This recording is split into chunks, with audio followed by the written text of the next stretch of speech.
was working in private banking. I managed to purchase my first home when I was 27. I have multiple degrees, but that's because I was so hungry to not be a result of the environment I grew up in, right? Mm, So I bring that up to tie it all together to say, like, I think it's that like resilience and ability to just adapt and be solutions oriented that like even in this business, when things are not going well, it's mm, listen, I get stressed. I get stressed. I get yeah, yeah. anxious. Sometimes I'm like, damn, I need to get on some medication. but but the reality is it's all of those experiences that have like allowed me to grow like this strong in business that we have. It's not a walk I in the mean, park, but it's how we're handling those situations. So I do my best. welcome to The Right Fit. Today, we are joined by Jenny, the powerhouse behind One Stop Hop Party Rentals.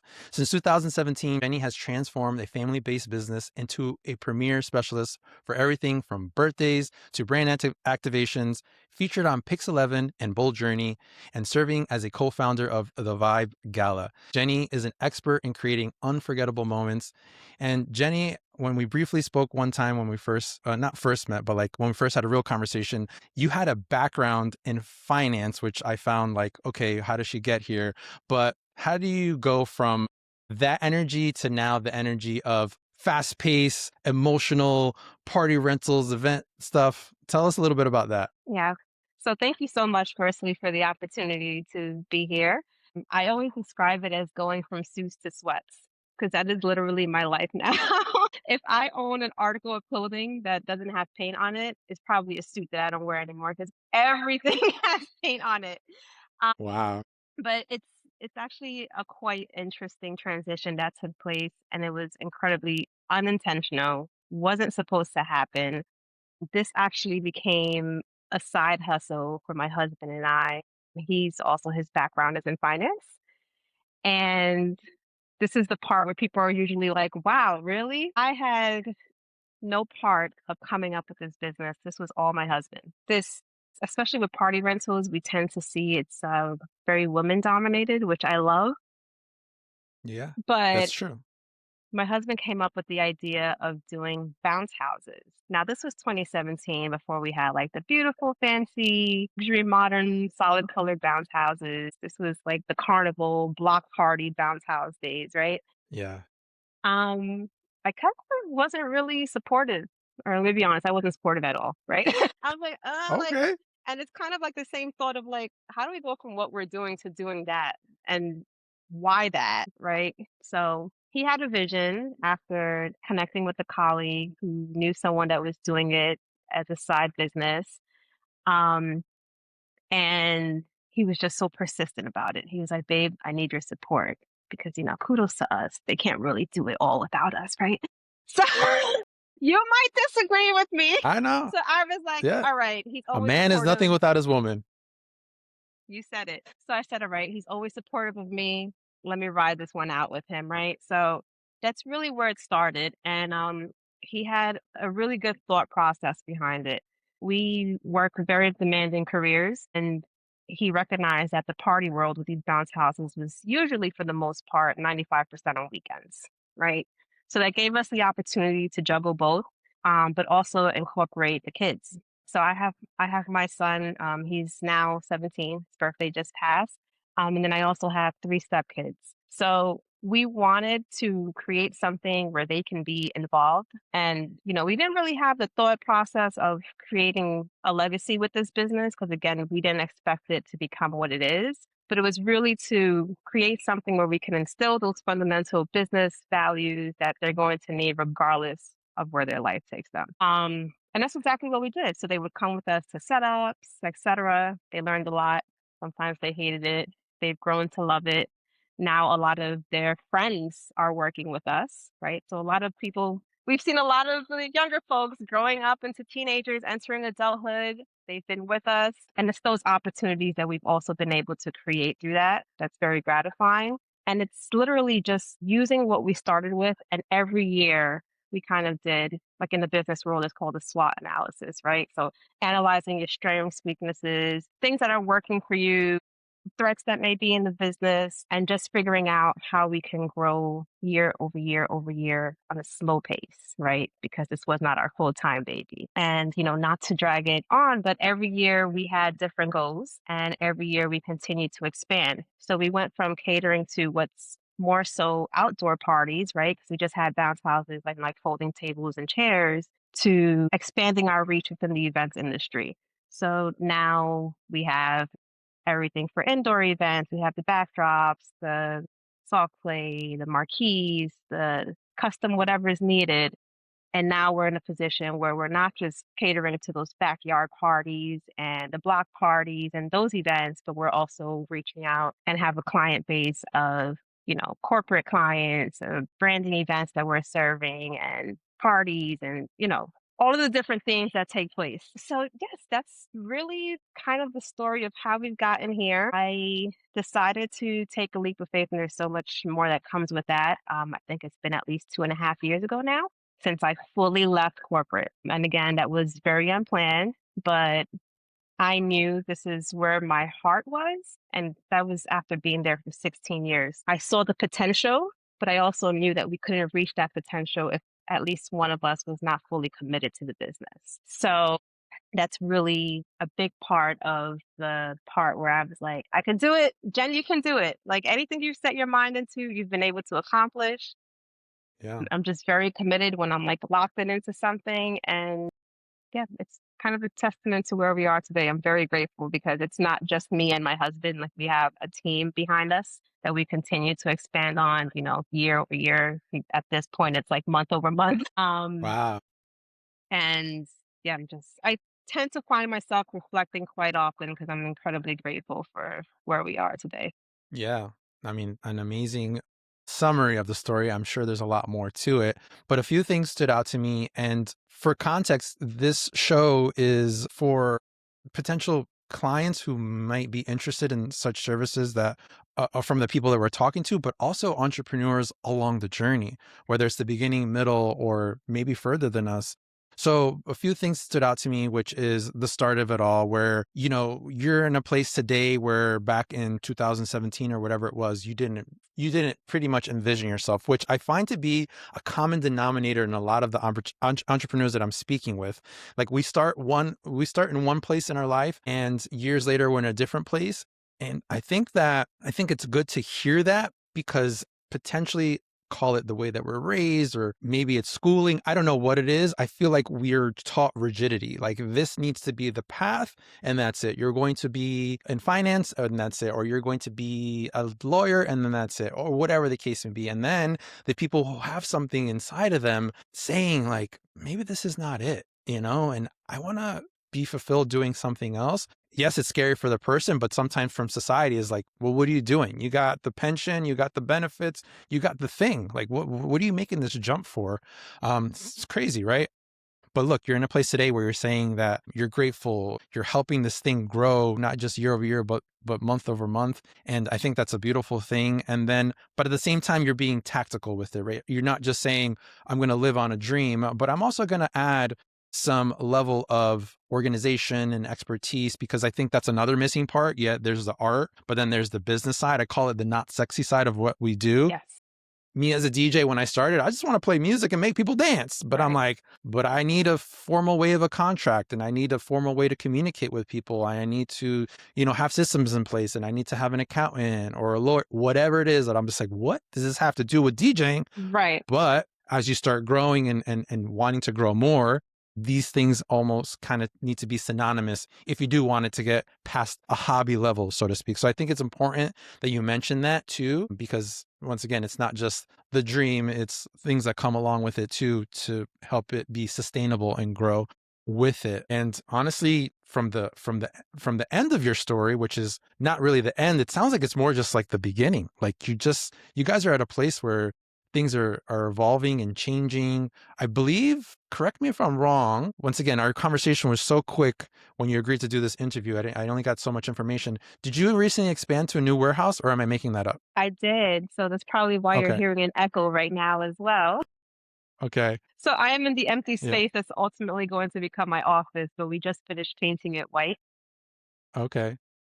But yes, so that has been one of the great celebrations along our journey. That just recently happened. So we are now in a 6,000 square foot warehouse. Wow. And it's a big part of what you just said, right? And I can really appreciate that because we all know since COVID, there's so many entrepreneurs that entered not just this business, but the entrepreneurial world as a whole. And Right, I right. think the craft itself is probably just like 20% of what makes your business successful, right? So Mm. for Mhm. example, using yourself, right? You can be the most phenomenal DJ, but if you don't Yeah. have your ducks at least partially in order behind the scenes, right? Because nothing's overnight. I don't have everything in order. I'm not going to sit here and lie and say I do. It's a constant I hear you. evolution.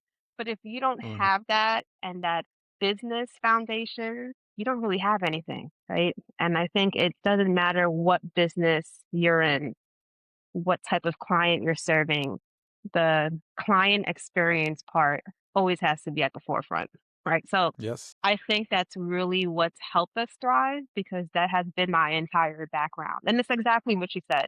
I didn't know I was getting into banking, you know. Like you said, a lot of times many people grow up with the role models or like being pressured even culturally of like you got to become a doctor and be the first to get a bachelor's degree and and Yeah.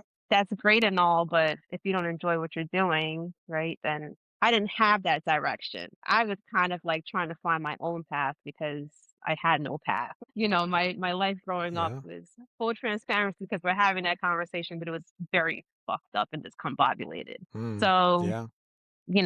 18, I'm already not living at home. By the time I turned 18, I lived in over 10 different homes. Oof. It was, right, I'm on my own and I have to figure life out. R I think it was bad. I ended up going to, like, a job fair that Citibank was having. I was, like, 18 and a half years old. I just recently graduated. I was working overnight at Abercrombie& and Fitch in the city. Wow. And I was like, "All right, that's cool," because I was working overnight, so they pay you more, right? I'm, like, risking my life taking the train at home, like, home to Yeah. Brooklyn, but I'm like, "I need something that I can build on," right? So, I came from I didn't allow my upbringing to break me. I kind of Mm. was like, "I need to turn these stumbling blocks into stepping stones and figure my life out." So Yes. it started from there. Like I started as a teller at a very young age. And I worked my way all the way up the ladder. I was a VP by the time I was like 23 years old. I was working in private banking. I managed to purchase my first home when I was 27. I have multiple degrees, but that's because I was so hungry to not be a result of the environment I grew up in, right? Mm. So I bring that up to tie it all together to say, like, I think it's that like resilience and ability to just adapt and be solutions oriented that like even in Mm. this business, when things are not going well, it's Mm. listen, I get stressed. I get stressed. I get Yeah. Yeah. anxious. Sometimes I'm like, damn, I need to get on some medication. but but the reality is it's all of those experiences that have, like, allowed me to grow, like, this strong in business that we have. It's not a walk I in the mean, park, but no. it's how we're handling those situations, so I do my best. My best may not always be the right way to do it, but I do what I feel is best at the moment. It's forever evolving. You have to learn, sometimes the easy way, sometimes the hard way. But at the end of the day, you learn, hopefully, from it.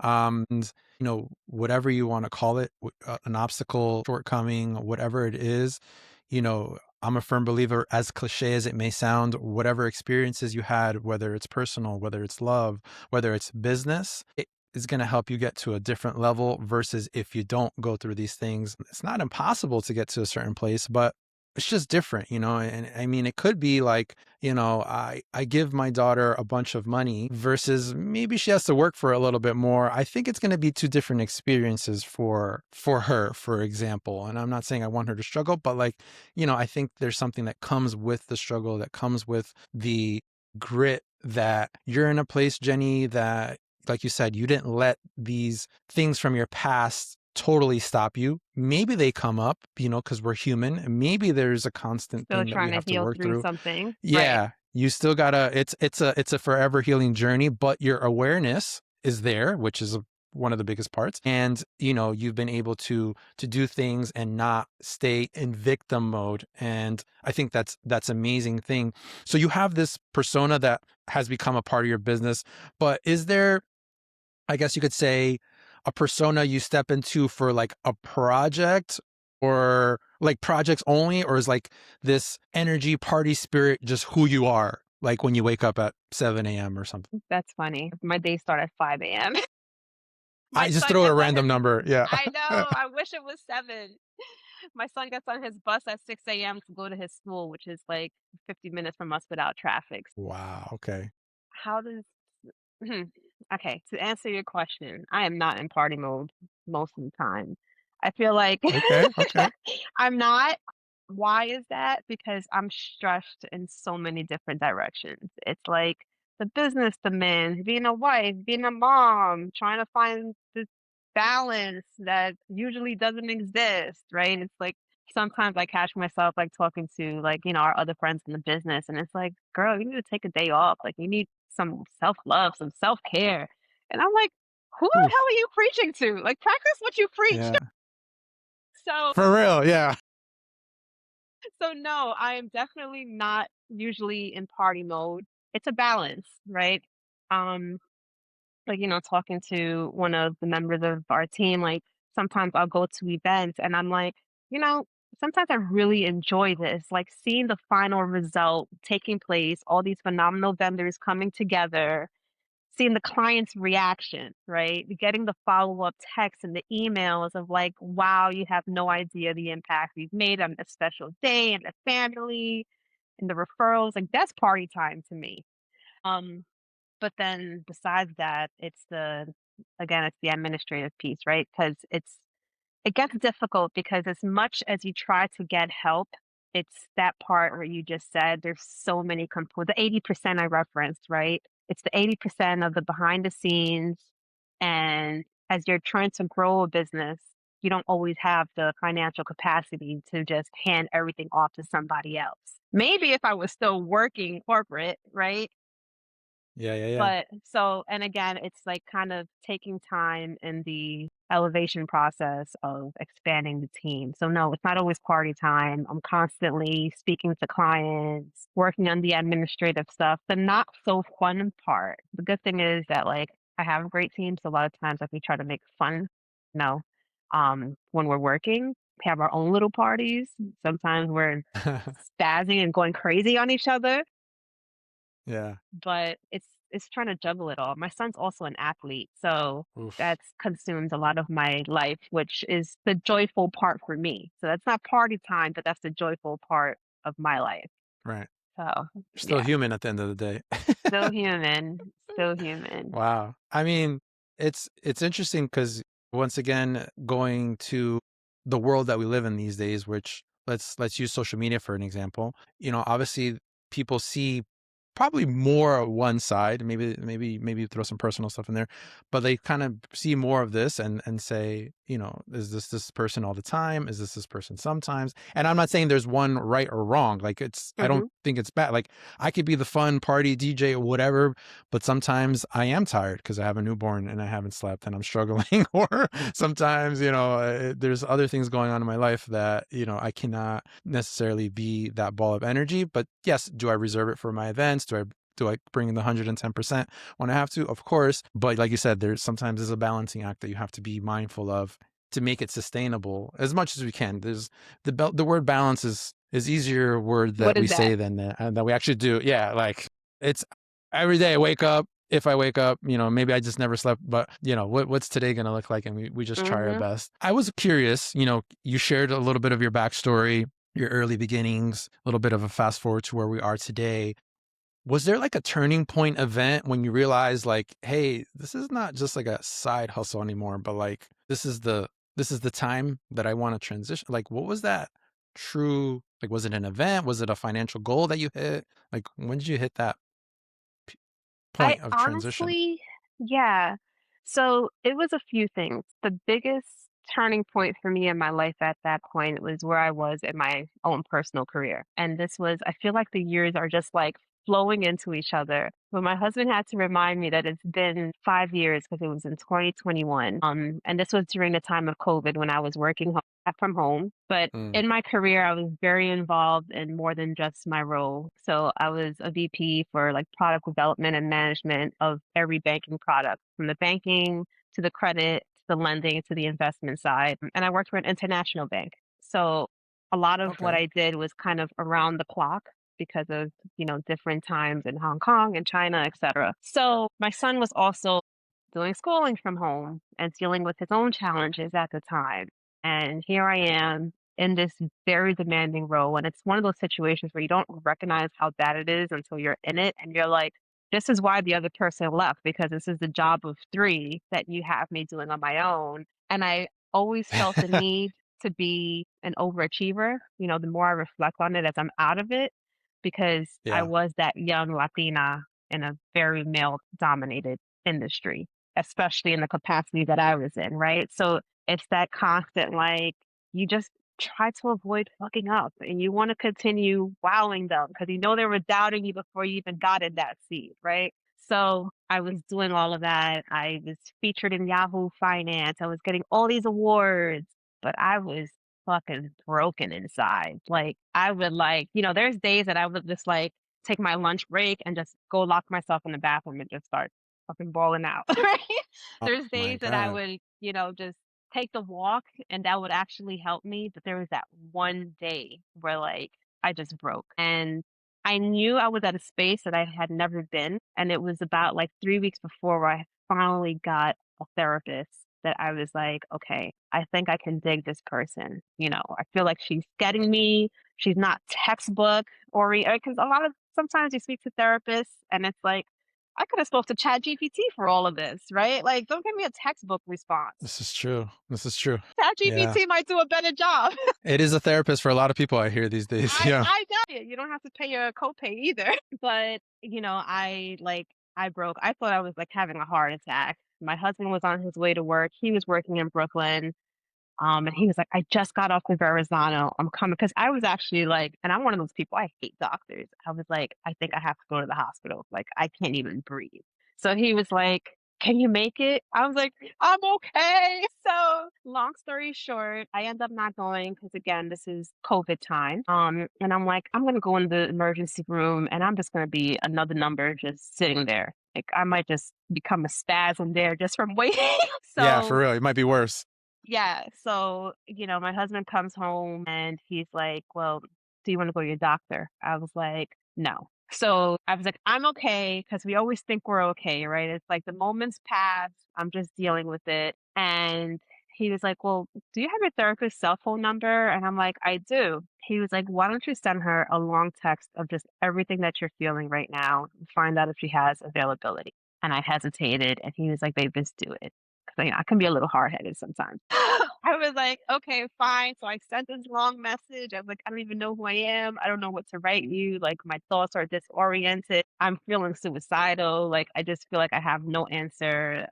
I'm just not enough for myself." Like, that was pretty much it.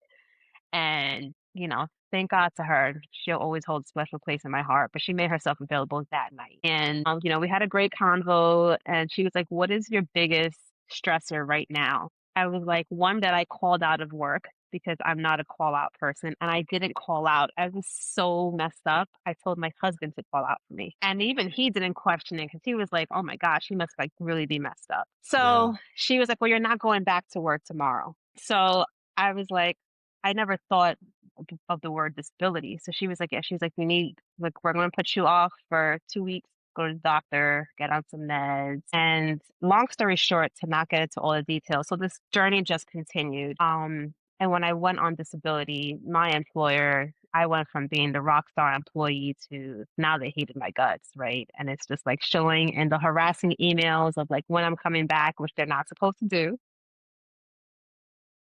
It Wow. reflected in my performance rating, and this is all while I'm still on disability because it continued to Right. get extended, like, a few weeks at a time, and Right. Right. that Right. was my real turning point where I was like, "Why am I going back somewhere where they're showing me in so many ways that I'm really not valued?" Wow. Right? So Yeah. at that stage, I was like, I think we can really get this business somewhere. Like, I'm in a financially stable enough position to make that happen and just take the leap of faith. And then I finally did. Finally did. So it came with a lot of courage, but I Yeah. finally did it. That was my background for 16 years. So it was definitely a really big change for me. But I was like, I'm going to figure it out. And figuring Yeah. it out has turned into I'm at a state where I kind of shock myself sometimes, and I'm like, "Wow, I built It's this." amazing. Yes.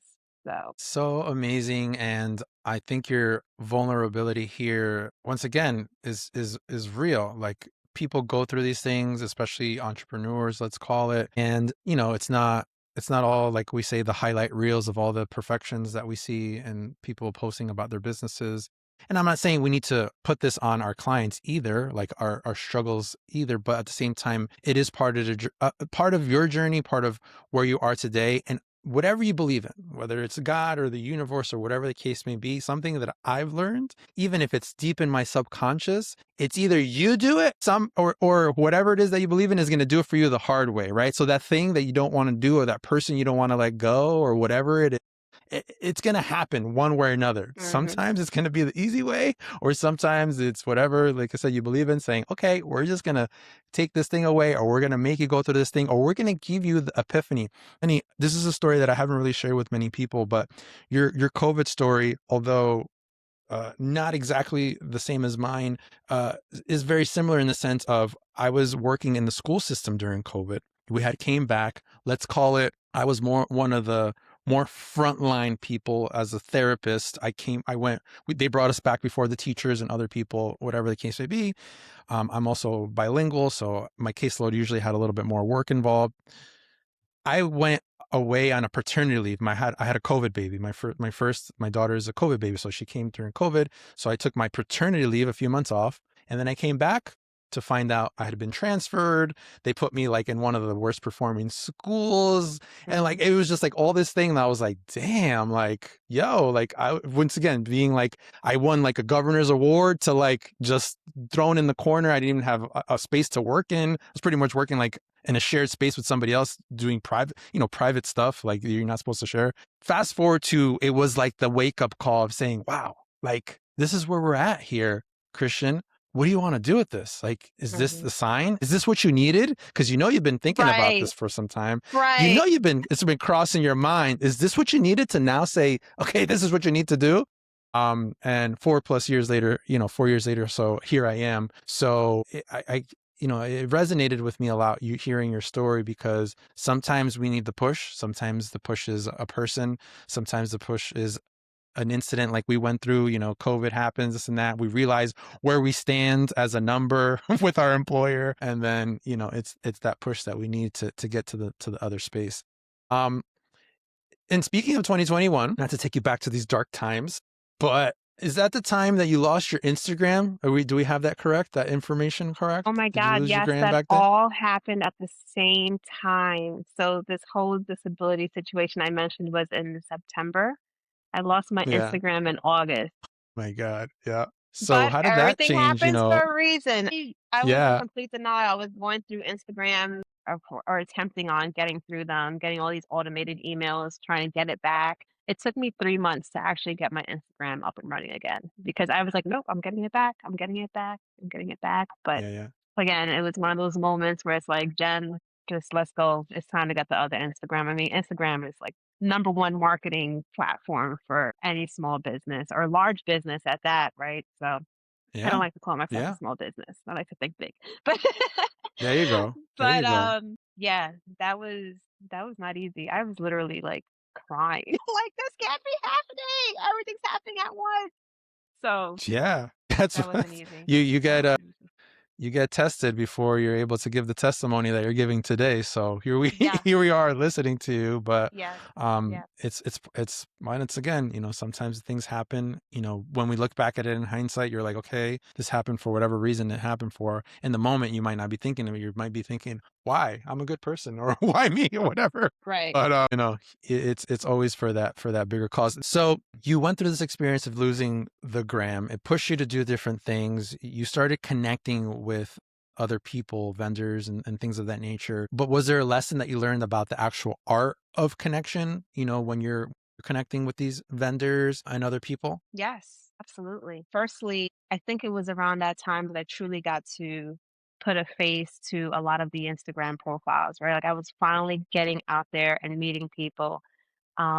Because even you and I, like, we just met, we've been following each other for how long?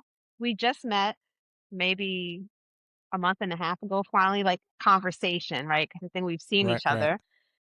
We didn't right. even know we're neighbors, right? Like, so it's literally what you described is having these like surface conversations, but you really don't get to like, I can speak for myself. I'm not speaking about certain things via Instagram DMs with people, right? Like some things you just Right, don't put right, on writing, especially on Instagram.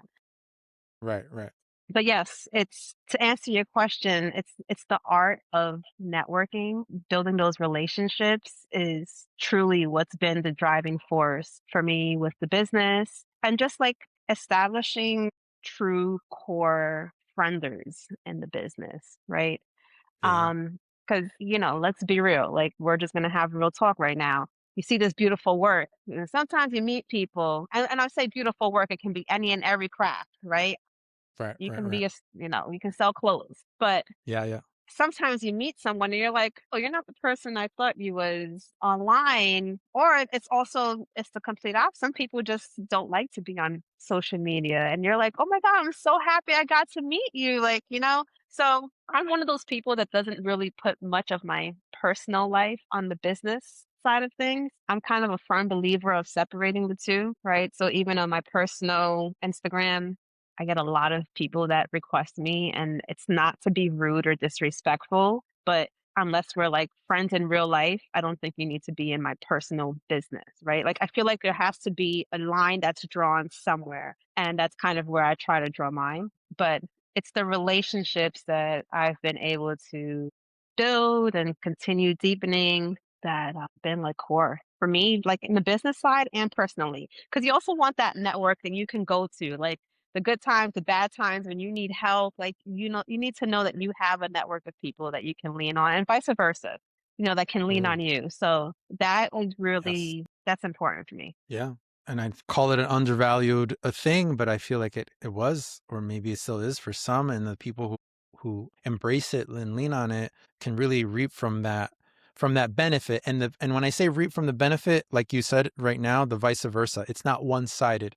It's how could I support you and your business and you do the same thing for the other person, but it's also just not looking for something in return. It's because you genuinely love the craft of maybe growth and entrepreneurship. Yeah, so I guess going to what you were saying about the networking thing, I think it's an important thing that we should embrace as entrepreneurs and being able to find a network that is going to be supportive of you and your business, but is also, like you mentioned, a vice versa thing. Support each other, not a one-sided thing, because at the end of the day, if you're loving what you do, and I'm not saying every day is perfect, but more in the sense of growth and betterment and things like that, you're going to want the same thing for your network as well. I know, for example, sometimes I'll talk to other vendors nowhere near in my industry. It could be a wedding planner. I've helped wedding planners get an accountant, or this vendor, talk to a certain legal professional or whatever it is, because maybe I made the mistake. Maybe I learned the hard way. And I'm like, wait, before you do this thing, let me maybe point you in the right direction so you don't waste your time or your money or go through this headache, because I already went through that. And so I'm going to try to save you from that, because maybe I've been in business longer, and things that I've learned from other business professionals as well. But another important point that you hit is maybe making a little time to have somewhat of a deeper conversation. And that's another basis of like this interview series, is getting to know people a little bit more from beyond the surface level, because at the end of the day, not everybody's going to be for you. And that could be from a friendship, from a relationship, from a business relationship, that you might not connect with everybody, and that's okay.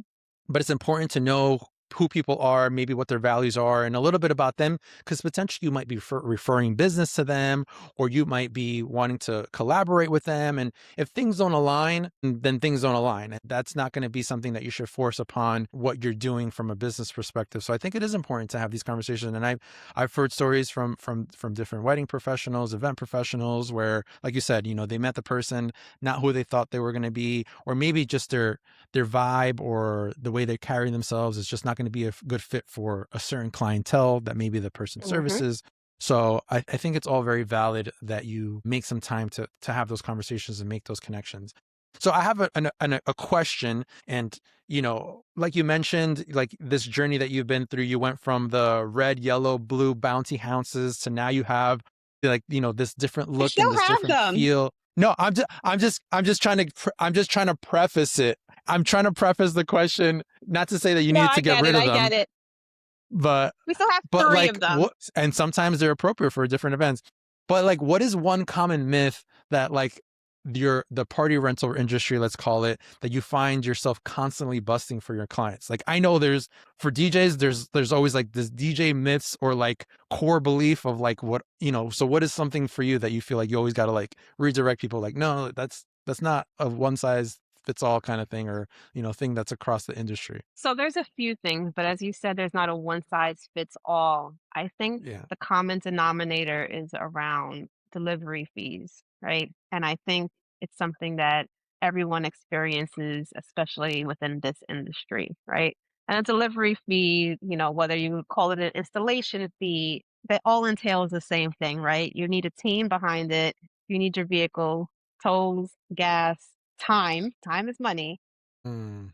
Mm. set up, right? 'Cause I'm sure Yeah. even with your equipment, you've experienced needing to get that through like long lobbies and going downstairs just to go upstairs for setup. Yeah. It's Um, crazy. and sometimes clients don't understand the why, right? And why I'm asking so many questions and what time does your event end? And understanding that a pickup at 2 a.m. is going to be a higher delivery fee than an event that's ending earlier in the day, right? So, unfortunately, sometimes people don't understand it, and we have to go into explaining that. Mm. That is one of those things where I'm like, sometimes vendors will say, well, why are you asking all these questions? They're very experienced with dealing with different scenarios for setups, and we have a lot of large props as well. Mm. And I think it's something that's an ongoing thing. Again, regardless of what type of professional you are in this business. And it's definitely just not a one size fits all, right? There's different factors that come into it. And I like to ask questions up front because I'm not the vendor that you're going to hire and the day before your event or morning of, my ducks are not lined up. And now we're trying to figure these things out. Right. So Yeah. um I think that needs to be like more of a standard where this is like more openly discussed in the business. Because I've heard Mm. of people like, for example, delivering like huge events in the city for $150 delivery fee. And I'm like, do you realize like cost of congestion pricing and just to pay it? I mean, do you have a team you're paying? Are you paying your vehicle? Or so it's the up and Yeah. down, a lot of locations in the city, you cannot park. You also can't leave your vans double parked or your trucks, right? No. So No. I wish that's something that was more of a standard and open discussion within the business. I'm Yeah. one of those businesses that tries to create transparency with my pricing as well, right? Like I have things listed on my website. Unfortunately, my website is usually not current because it's constantly stuff being added, but Right. Right. Right. the transparency piece. Right. I feel like if that was more of a standard, there would be less of the questions, especially from clients that are not event planners, right? And they're your everyday clients. So, yeah, that's No, one it's of a big those. one. Yeah. And I think it kind of goes back to the piece that you mentioned at the end, which is the educational piece, which you try to do what sounds like your best of up front. Um, and there are, let's say, vendors that do that, and so there is a lot of mixed experiences that lead to this. Like, well, I rented something before, and there was never. Who knows? Like maybe they just put it within the price. Maybe they didn't itemize it, or maybe you had a different space where, like you said, the party ended earlier, or wasn't a nightmare to get in, or wasn't in the city that I'm paying, like you said, the congestion fees and the things, and I have an oversized vehicle, and if I do need to park it, forget about it. It's like a whole different Yeah. ball game. But I go through the same thing with what I do with DJing. I have oversized vehicles, I have big equipment, load-ins can be a nightmare. I need an elevator. I've gone to venues where it's like there's no elevator, and I'm like, to go up these stairs, like I need to Yeah. hire somebody else. Like I need an Right. assistant, or I need And I need to a know bigger that in team. advance so Yeah. I can come So yeah. prepared. Yeah. So I started asking a lot of these things, or even putting it in contracts and terms, because this is the deal. I don't want there to be any surprises, but here we are. And I think that's an important piece that we need to continue to do as vendors, is continue to educate. But like you said, Educate. kind of hoping that more vendors do it, so it becomes a little bit more universal, not so like, wait, I don't get this thing. But it'll be an ongoing thing, I guess, to not totally take away from these clients who, like you said, not vendor clients, but like brand new clients. They've never gone through this before. A lot of times this is new to Right. them. So, it's our job to kind of handhold a Educate little them. bit, and Yes. really really dumb it down as best as we can, because sometimes these fancy terms don't help our clients either. Like it's just like, look, this is going to be extra because we need extra time, or it's extra because, Right. whatever station. I had a client, actually a corporate client, reach out, who they wanted to do potentially a continuous thing, but it was going to be at the Prudential Center in Newark. And I said, hey, look, this is great, but when I go to the Prudential Center, like, they're not talking like it's just like easy, just get in the front door. The parking situation there, I got to be there for an extended period of time. I'm probably going to have two people there, not just one person there. So all these things, I was, hey, I could give you this rate, but like, this is the basis behind it, versus like, you Right. might find, we all started as hobbyists, let's call it. You might find somebody who's just doing it on the side, who doesn't really have these logistics mapped out. They're learning the hard way. They're actually losing money on the deal, but Right. they're not charging you these fees. So you're just like, wait, what's the difference? This guy's charging half the price.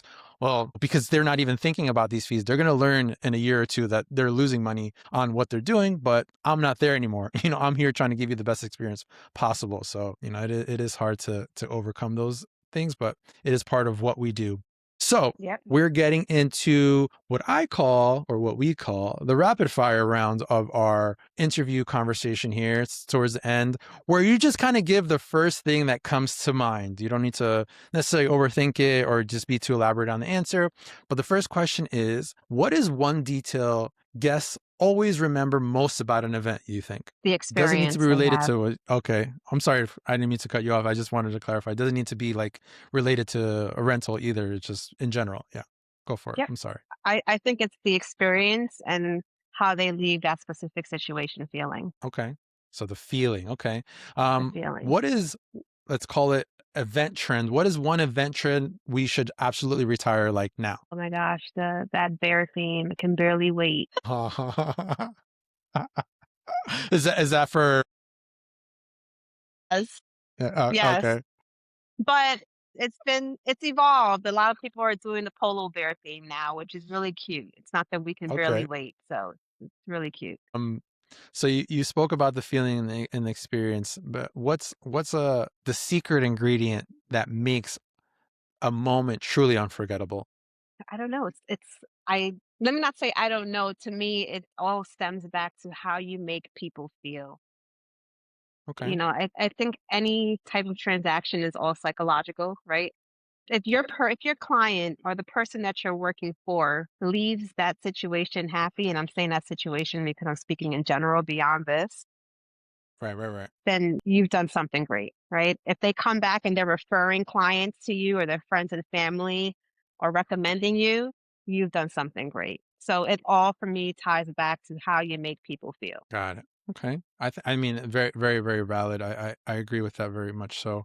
And this necessarily not doesn't have to be a rapid fire answer, but just more general in finding out what makes a client the right fit for you and the one stop hop. Ooh, that's a good question. The right fit client for me is someone that, and they don't necessarily come into the relationship or the prospecting stage with trust. But I think the greatest thing that you can have is a client that trusts you and what you bring to the table, right? I'm very fortunate to have a system of clients at this stage where not a lot of my clients are just off the street, right? So it's usually like whether it's event planners that we're working with continuously or someone's family member that's been recommended by somebody else. It's usually a trust already because they've been recommended. They've come from someone that's had a positive experience working with us. And again, that can be an event planner that continues to work with us, right? So I think just being able to have that, it's Got it. Trust. the gratifying part of me, just having that trust. Yeah. Yeah. Okay. At the end of the day, right? They hopefully, and it's not always the case. And I mean, that's why maybe you need to find somebody who aligns with that. They're hiring you for a service, paying you for a service, and essentially going to let you do your thing, right? Like, let me do what I'm good at. And I'm going to take your input, right? I'm not saying you're not going to take their input or the thing, but they need to let you be Right. creative and, And to and, and do the expand best on that you can. that, Yeah. that's Right. yes. I didn't want to talk too much, but No, yeah. yes, absolutely. It's really that, right? When a client trusts you, they kind of give you that free will. Many Yeah. times, I think a lot of my clients, I recommend so many vendors to, right? So and it depends on what the need is.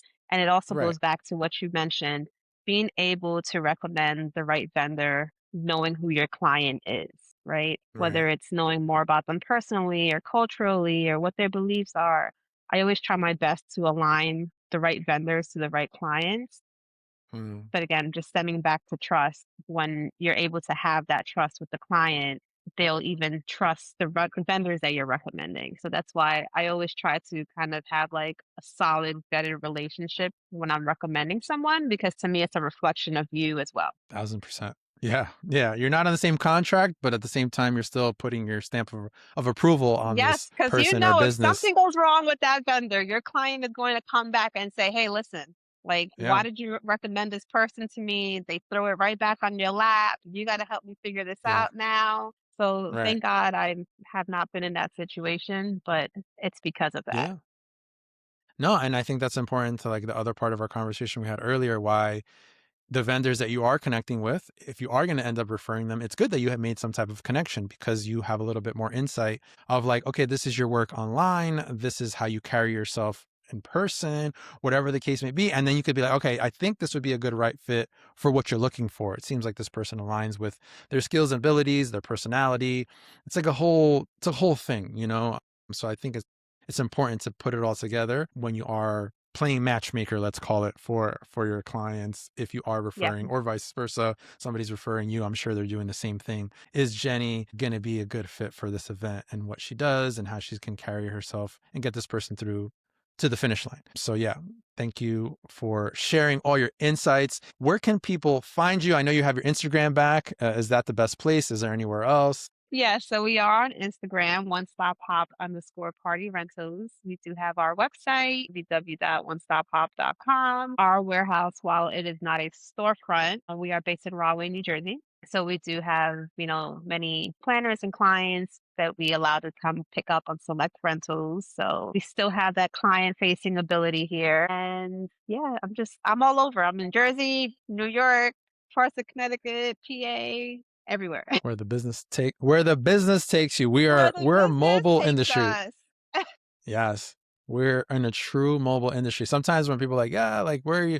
I'm like, I can tell you where I'm based out of, but that doesn't mean anything. I could be like 4 hours deep in upstate New York tomorrow. It's just like we're all over the place. Right. So, Right. so for sure. Well, Jenny, thank you so much for carving out some space for us here today and being a part of the Right Fit experience, and your journey that you shared has inspired me to continue going. Hopefully, whoever has tuned in to watch or listen has done something for them.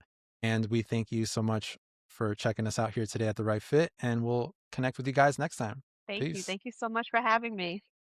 Peace.